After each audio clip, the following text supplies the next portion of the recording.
Hi friends, இன்றைக்கி நம்ம புஷ்பராணி கிச்சனில் என்ன சமையல் பார்த்துருவோமா? இன்றைக்கி சுட சுட சாதம், கூடவே கொண்டக்கடலை குருமா வச்சுருக்கோம் மார்னிங் டிஃபனுக்கு. கூடவே சப்பாத்தி போட்டிருக்குங்க. இந்த கொண்டக்கடலை குருமாக்கும் சப்பாத்திக்கும் ரொம்ப சூப்பராக இருக்கும், செஞ்சு பாருங்கள். கூடவே மதியம் லஞ்சுக்கு வந்து சொரக்காய் கூட்டு வச்சுருக்காங்க, ரொம்ப சூப்பராக இருக்கும் பருப்பு போட்டு. அது கூட நம்ம முட்டை வந்து ஃப்ரை பண்ணியிருக்கோம். இந்த முட்டை ஃப்ரை எப்படி பண்ணலான்னா, முட்டையை அவிச்சு வச்சுருங்க, உரித்து அதோட வந்து ரெண்டாக வெட்டி வச்சிங்க.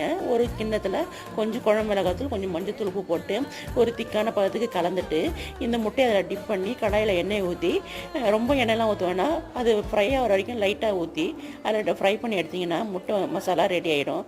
ரொம்ப சூப்பராக இருக்கும் இந்த முட்டை மசாலா சாப்பிட்றதுக்கு, ரசத்துக்கு, கீரைக்கு, சாம்பாருக்கு, அப்புறம் இந்த மாதிரி கூட்டுலாம் வச்சிங்கன்னா செஞ்சு சாப்பிடுங்க, ரொம்ப சூப்பராக இருக்கும். செஞ்சு பாருங்கள். யாராலும் இந்த முட்டை மசாலா செய்வீங்கிறதையும் கமெண்ட் பாக்ஸில் கமெண்ட் பண்ணுங்கள். நம்ம சேனலுக்கு லைக் பண்ணுங்கள், ஷேர் பண்ணுங்கள், கமெண்ட் பண்ணுங்கள், சப்ஸ்கிரைப் பண்ணுங்கள். Thank you friends.